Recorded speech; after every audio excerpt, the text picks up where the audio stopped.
స్థానిక సంస్థల ఎన్నికల్లో పోటీ చేసేందుకు ఇద్దరు పిల్లలకు మించి సంతానం ఉన్నవారే అర్హులు అనే నిబంధనను రాష్ట్ర ప్రభుత్వం ఎత్తివేసింది. ఈ మేరకు కేబినెట్లో కీలక నిర్ణయం తీసుకుంది. రాష్ట్రంలో జనాభా నియంత్రణ కట్టుదిట్టంగా అమలవుతున్నందున ఈ గరిష్ట నిబంధనను అమలు చేయాల్సిన అవసరం లేదనే అభిప్రాయాల మేరకు నిర్ణయం తీసుకున్నట్లుగా ప్రకటించింది. స్థానిక ఎన్నికల్లో బీసీలకు 42% రిజర్వేషన్ల పెంపుపై సుప్రీంకోర్టులో వేసిన స్పెషల్ లీవ్ పిటిషన్ డిస్మిస్ కావడంతో తదుపరి కార్యాచరణపై కేబినెట్ చర్చించింది.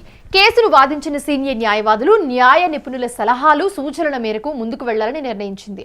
2 రోజుల్లో న్యాయ నిపుణుల అభిప్రాయాలతో నివేదిక ఇవ్వాలని అధికారులను కేబినెట్ ఆదేశించింది. పిల్లల కంటే ఎక్కువగా ఉంటే గత ప్రభుత్వంలో ఇద్దరు పిల్లల నిబంధన ఉండేది. ఇద్దరు పిల్లల కంటే ఎక్కువగా ఉంటే లోకల్ బాడీలో అది ఎంపీటీసీ గాని, జెడ్పీటీసీ గాని, వార్డు మెంబర్ గాని, సర్పంచ్ గాని నిలబడే అర్హత ఉండేది కాదు. ఆనాటి ప్రభుత్వం చేసిన చట్టం వల్ల దాన్ని ముఖ్యంగా ఈ రోజు కేబినెట్ లో మా సహచార మంత్రివర్యులు శ్రీహరి గారు వారు మొదట లేవనెత్తిన ఈ అంశాన్ని కేబినెట్ అంతా కూడా సానుకూలంగా స్పందించి దీన్ని ఈ నిబంధనని ఎత్తేయాలని రాష్ట్ర ప్రభుత్వం ఈ రోజు కేబినెట్ నిర్ణయం తీసుకోవడం జరిగింది. వానాకాలం సీజన్లో పండించిన ప్రతి ధాన్యం గింజను కొనేందుకు పగడ్బందీగా ఏర్పాట్లు చేయాలని నిర్ణయించింది. వడ్లకు చెల్లించే మద్దతు ధరతో పాటు సన్న వడ్లకిచ్చే 500 రూపాయల బోనస్ ను రైతుల ఖాతాల్లో వెంటనే జమ చేస్తామని తెలిపింది. మెట్రో రైలును ఎల్ఎన్టీ నుంచి స్వాధీనం చేసుకునే విషయంలో సాధ్యాసాధ్యాలు ముడిపడి ఉన్న అంశాలన్నింటినీ లోతుగా అధ్యయనం చేసేందుకు ఉన్నతాధికారులు కమిటీ ఏర్పాటుకు కేబినెట్ గ్రీన్ సిగ్నల్ ఇచ్చింది. మద్దతు ధరతో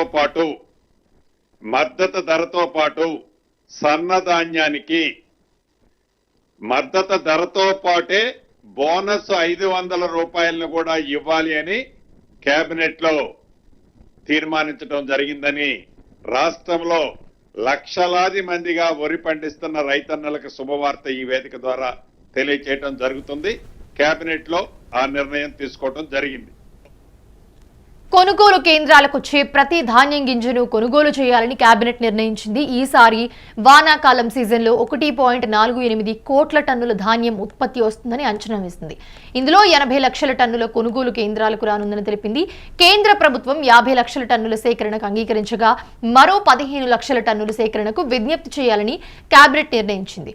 అయితే కేంద్ర ప్రభుత్వం సహకరించినా సహకరించకపోయినా పండించిన ప్రతి గింజను కొంటామని ప్రకటించింది.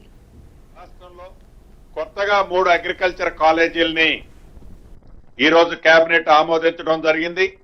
అందుట్లో 1 హుజూర్ నగర్, 2 కొడంగల్, 3వది నిజామాబాద్ లో అత్యంత అధునాతన సౌకర్యాలతో 3 అగ్రికల్చర్ కాలేజీలను కూడా ఈనాటి కేబినెట్ లో ఆమోదించడం జరిగింది. రాష్ట్రంలో కొత్తగా 3 అగ్రికల్చర్ కాలేజీలని ఈ రోజు కేబినెట్ సీఎం రేవంత్ రెడ్డి అధ్యక్షతన గురువారం డాక్టర్ బిఆర్ అంబేద్కర్ సెక్రటేరియట్ లో రాష్ట్ర కేబినెట్ సమావేశమైంది. దాదాపు 4 గంటల పాటు చర్చించి కీలక నిర్ణయాలు తీసుకుంది.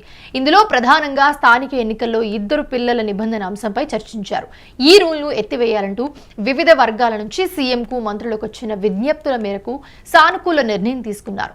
ఇప్పుడు ఈ నిబంధన అమలు చేయాల్సిన అవసరం లేదనే అభిప్రాయంతో ఎత్తివేయాలని కేబినెట్ నిర్ణయించింది.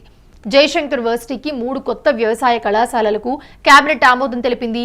వ్యవసాయ కళాశాలలు లేని ఉమ్మడి నల్గొండ, నిజామాబాద్, వికారాబాద్ జిల్లాలో ఈ విద్యా సంవత్సరం నుంచి ప్రారంభించేందుకు గ్రీన్ సిగ్నల్ ఇచ్చింది.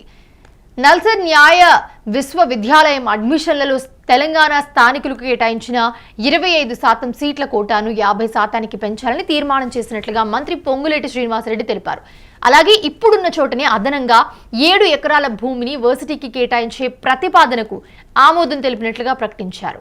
రాష్ట్రంలో హ్యామోడ్లో మొదటి దశలో 5,566 కిలోమీటర్ల రోడ్ల నిర్మాణానికి కేబినెట్ ఆమోదం తెలిపిందన్నారు.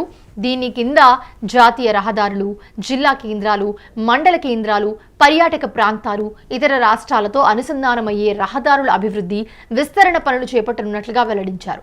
రాష్ట్రంలో ప్రజాప్రభుత్వం ఏర్పడి 2 ఏళ్లు పూర్తయిన సందర్భంగా డిసెంబర్ 1 నుంచి 9 వరకు ఉత్సవాలను నిర్వహించాలని అలాగే కేబినెట్ నిర్ణయించిందని దీనికి సంబంధించి ఉత్సవాల నిర్వహణకు కేబినెట్ సబ్ కమిటీ ఏర్పాట్లు చేయనున్నట్లుగా ఆయన పేర్కొన్నారు.